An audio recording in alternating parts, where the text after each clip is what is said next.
சொல்லலை. அங்கே போகிறாங்க, பெரிய சர்ச் தான் அது. போனோடனே பார்க்குறாங்க, இந்த தேதியில் ஐயா இந்த தேதியில் கல்யாணம் வைக்கலாங்களா யார் கேட்குறாங்க. அவர் பார்க்குறாரு, பார்த்துட்டு இந்த தேதியில் கல்யாணம் வைக்கிறீங்களா அப்படின்னாரு. ஆமாங்க, எதில் வைக்கலான்னு பாருங்கள், இந்த கேலண்டரில் பாருங்கள், இந்த இது முகூர்த்த நாள், இது முகூர்த்த நாள், இது முகூர்த்த நாள், இது முகூர்த்த நாள், இந்த 4 தேதி முகூர்த்த நாள் இருக்குது. இதில் ஏதாவது நீங்கள் சூஸ் பண்ணிக்கிறீங்களா அப்படிங்க. ஏங்கய்யா இந்த நாளில் என்னங்கய்யா?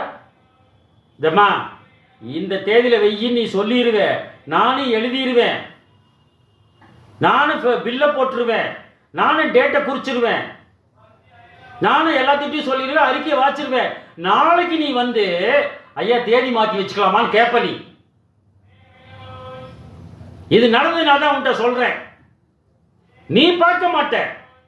ஆனா இந்த தேதியிலும் கல்யாணம் அப்படின்னு கேட்கறவங்க வாயை வந்து உன்னால வந்து ஒன்றும் செய்ய முடியாது. அதனால நீ வந்து கேட்ப, நீ என்கிட்ட ஏன் பொழப்பு கட்டு, உன் பொழப்புங்க.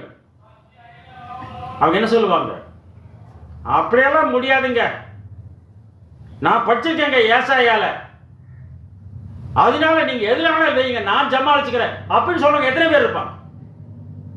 யோசனை படிப்பார்.